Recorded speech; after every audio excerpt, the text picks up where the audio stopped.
আপনারা কি ভাত খাইছেন? কোন বাড়িতে খাইছেন?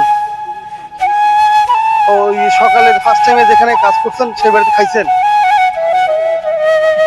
এখন এমনিতেই কাজ করবে, কোনো অসুবিধা নাই তো? সব সরঞ্জাম পাইছে বুঝি, সমস্যা নাই।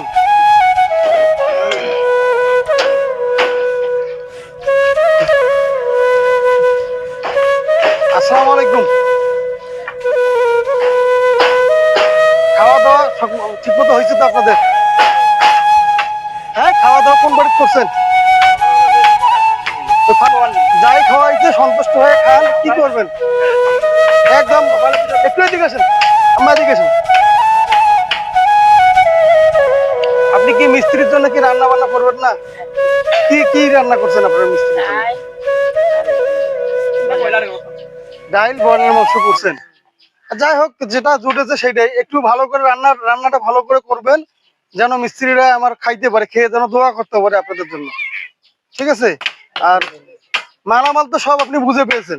হ্যাঁ, ইনশাআল্লাহ আজকে এই ধরনের ঘর উঠতেছে, কালকে গাঁথনির কাজ করে দিব। দেখা গেল যে আপনি 2-3 দিনের মধ্যে ঘরে আপনি থাকতে পারবেন। জি, দোয়া করবেন আমরা যেন এই ধরনের কাজ, এই ধরনের অসহায় মানুষের পাশে থেকে তাদের উপকার করে দিতে পারি ইনশাআল্লাহ। এর আগে কেউ কোনো আপনার যে ভাঙা ঘরটায় ছিলেন, এর আগে কেউ কোনো উপকার করছে? আপনার ভাঙা ঘর কি ভালো করে দিছে বা এরকম কোনো কিছু করছে?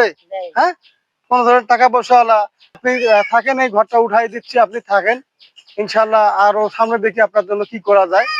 তো অবশ্যই আমাদের জন্য দোয়া করবেন আপনি। আলহামদুলিল্লাহ। তো ভালো থাকবেন। আসসালামু আলাইকুম।